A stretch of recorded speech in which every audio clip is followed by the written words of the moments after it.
Fala, querido aluno, querida aluna, tudo bem com você? Mais uma aulinha nossa de magnetismo. Nós iniciamos magnetismo com o estudo daquela introdução de magnetismo, que a gente fala que é um campo, como é que é o campo magnético da Terra, e etc. E agora a gente passa para uma parte do magnetismo que eu considero uma das aulas de magnetismo mais complicadas. Ela é bem mais complicada do que a aula passada, mas ela é uma aula mais curta. São conteúdos mais rápidos de nós pegarmos, que é força magnética. Na verdade, a força magnética vai entrar naquele conjunto das 10 forças. Vamos lembrar quais são as 10?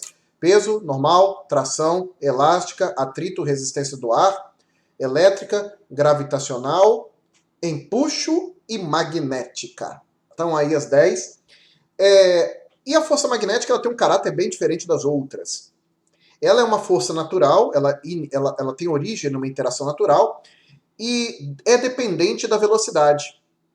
Isso é muito curioso e é uma das razões que bem lá atrás foi utilizada para que se tentasse verificar se o magnetismo era tão coerente assim com a mecânica tal qual nós conhecemos. Encurtando muito a história, isto vai dar origem à teoria da relatividade especial. É um dos motivadores da teoria da relatividade especial, é o modo como a interação magnética se dá em transformações de coordenadas em mecânica. Esse assunto de física moderna não importa aqui.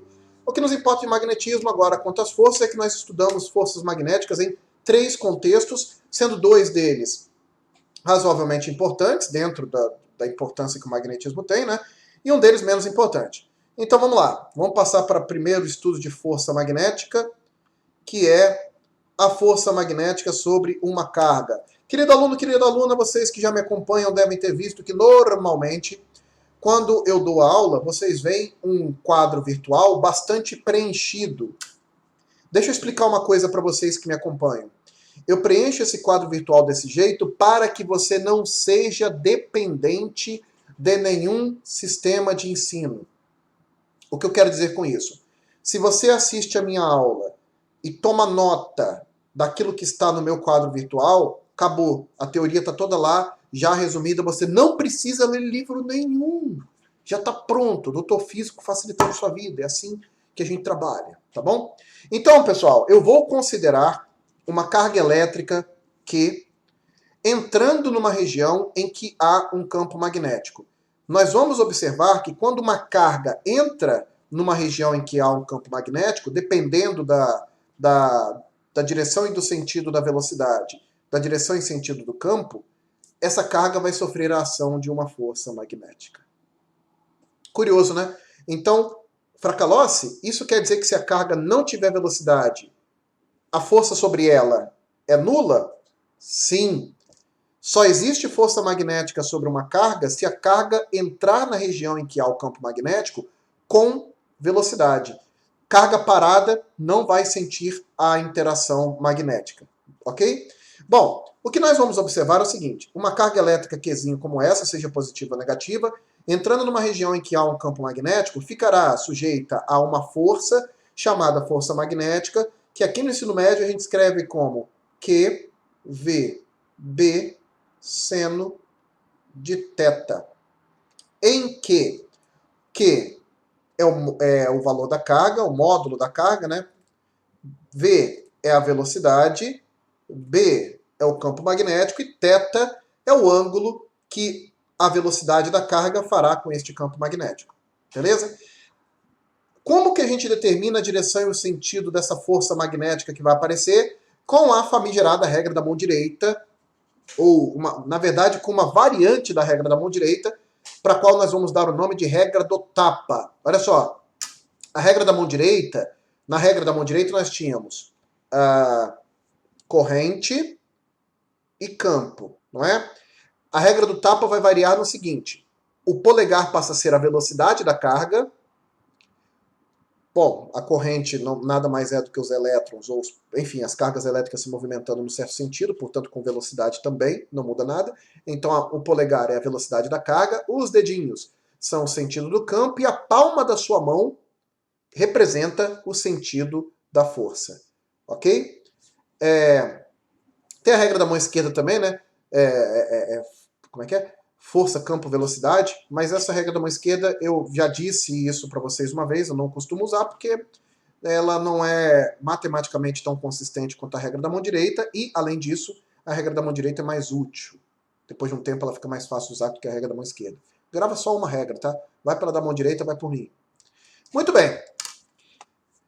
De acordo com esse θ que está aparecendo aqui, nós teremos três situações bem distintas quanto ao movimento que essa carga pode ter quando entrar no campo magnético.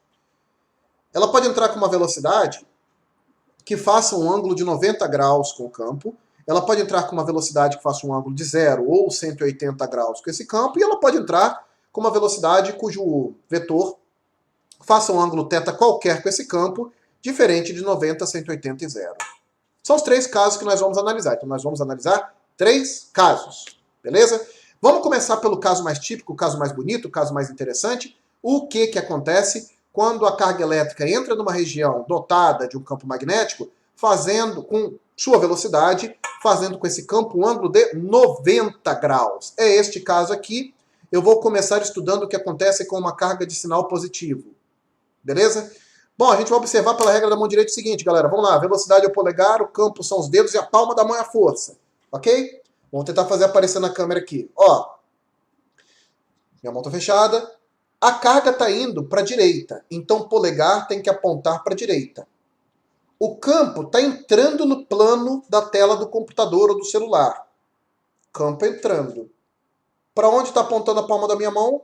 Para cima. Então a força aponta para cima. Vamos fazer de novo? Olhando para o desenho que está no nosso quadro virtual. A velocidade está para a direita. Então meu polegar aponta para a direita. O campo está entrando no quadro. Lembra que eu mostrei na aula passada? Cruzinha entrando, pontinho saindo? Muito bem, o campo está entrando. Vou lá, está entrando. E a palma da minha mão ficou voltada para cima. Então a força magnética aponta para cima. Isso quer dizer que a força magnética nessa carguinha, assim que ela entrar nessa região, será um vetorzinho que aponta para cima. Beleza? Isso se a carga for positiva. Para aquela, se a carga for negativa, muda alguma coisa? Muda, querido. Se a carga for negativa e a infeliz tiver velocidade também apontando para a nossa direita, o cálculo se dá, o uso da regra da mão direita se dá exatamente do mesmo jeito. Então vamos lá, presta atenção. Velocidade para a direita, campo para dentro. Ah, então a força é para cima? Como a carga é negativa, a força é para baixo. Eu vou repetir. Velocidade para a direita, campo para dentro. Opa, a força seria para cima. Mas como a carga é negativa, você pega esse vetor força que seria para cima e ele fica para baixo.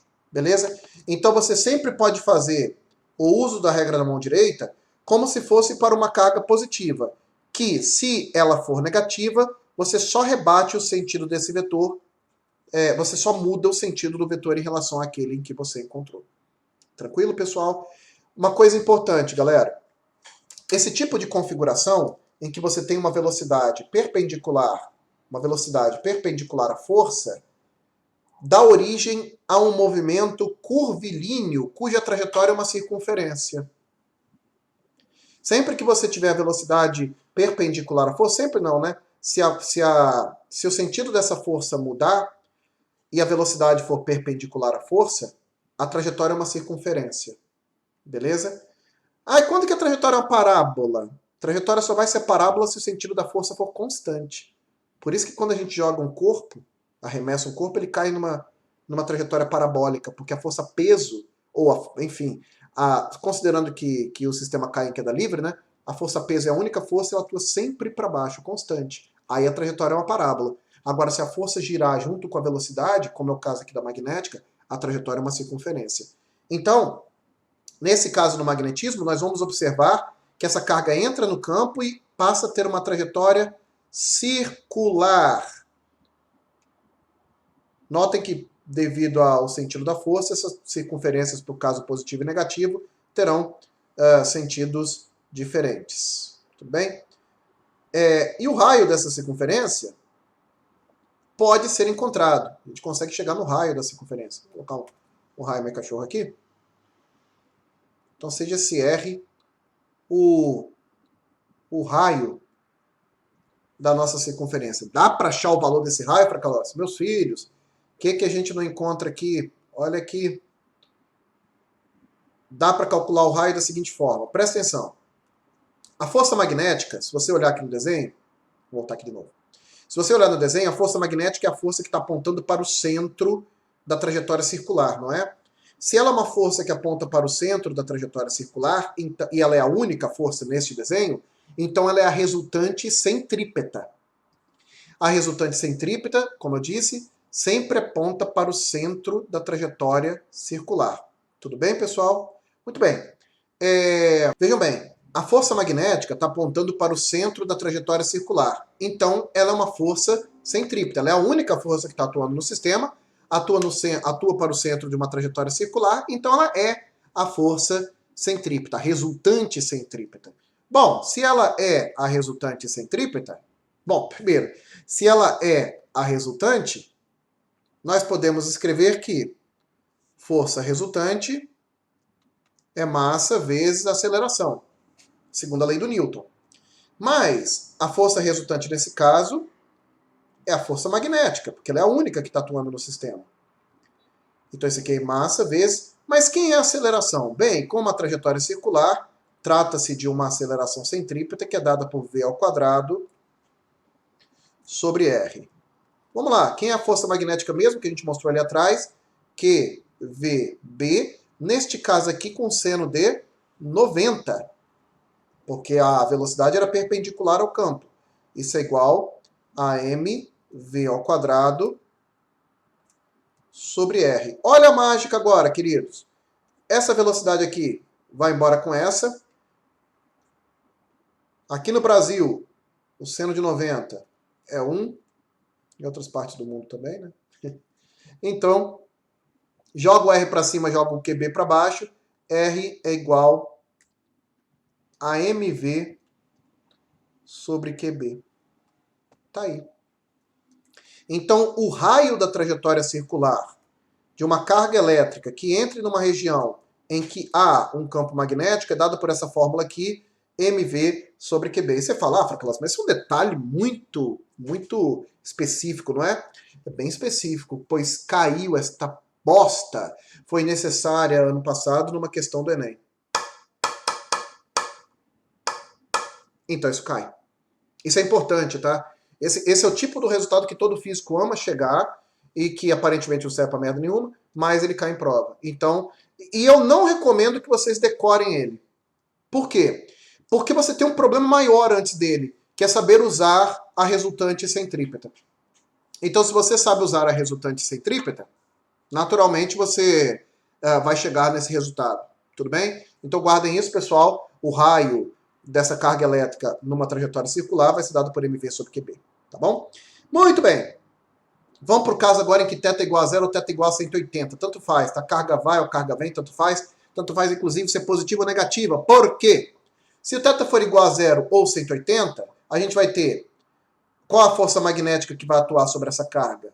Q, VB, vezes o seno de 0. Ou Q, VB, vezes o seno de 180. Maus elementos. Seno de 0 é 0. Seno de 180 também é 0. O que isso quer dizer? Que nos dois casos a força magnética dá 0. Então, meus queridos, por incrível que pareça, esta querida carguinha, para não dizer outra coisa, que entra nessa região de campo magnético paralelo ou antiparalelo à sua velocidade, não sofre ação de força magnética nenhuma. Incrível! Ela passa como se não houvesse campo magnético. Que doideira, né? Então, se a carga, repito, ela tem uma velocidade que é paralela ou antiparalela ao sentido do campo, o ângulo é 0, seno de 0 ou 180, né? O seno de 180 e de 0, ambos são 0 e, portanto, a força magnética vale 0. Tranquilo? Beleza. Uma pergunta aí, alguns alunos com certeza já me perguntaram isso lá no Instagram. Fracalossi, por que você usa sim e não sem? Não sei, porque eu uso. Em inglês é sign, em francês é sim, então eu habituei, só uso só escrevo sim. Mas ninguém vai tirar ponto na sua discursiva se você botar sim ao invés de sem. Não, tá? Então, sem ou sim, ambos representam a função seno. Muito bem. E se por acaso a porcaria da carga tiver um ângulo, entrar com uma velocidade que faz um ângulo que não é nem 0, nem 180, nem 90 em relação ao campo magnético? Queridos, neste caso a trajetória será helicoidal. Fracalossi, que desgraça é uma trajetória helicoidal? É uma trajetória em forma de hélice. Beleza? Não é necessário calcular a força nesse caso, tá? O sentido da força dá para calcular? Dá. Você vai calcular o sentido da força com a regra da mão direita também, mas isso provavelmente, isso ninguém vai pedir em prova por uma razão muito simples. Você tem que, para isso fazer algum sentido, a figura tem que estar praticamente em 3D, para o cara demonstrar bem qual é a inclinação desse vetor V em relação ao campo. Como uma prova não vai ser assim tão cedo, ninguém vai perguntar nada sobre essa direção, o sentido da força, caso essa inclinação seja do jeito que está aí. O importante é você saber que quando o ângulo é qualquer outro, a trajetória é helicoidal. Tudo bem? Muito bem. Então terminamos o primeiro sistema. O que acontece com a força magnética sobre uma carga? QVB seno de θ. Pronto. Se o θ for igual a 90, fica só QVB. A gente chega na fórmula que o raio é mv sobre QB. Se o θ for igual a zero, não acontece nada, a força magnética dá zero. Incrível, né? E se o θ não for nem zero, nem 180, nem 90, aí a trajetória é helicoidal, não precisa fazer conta com isso, não esquente sua cabeça. Tranquilo? Muito bem, vamos ver agora o que acontece com a força magnética sobre um fio. Então vejam, eu disse a vocês agora há pouco que o sistema, para ele estar sujeito à força magnética, tem que aparecer sobre ele tem que ser percorrido por uma corrente, ou ele tem que ter, ou tem que ser uma carga elétrica com velocidade. Pois bem, se nós considerarmos um fio percorrido por uma corrente, ele também ficará sujeito a uma força magnética. Dá para demonstrar, não é difícil demonstrar esse resultado, tá? Mas acho que não convém aqui demonstrar.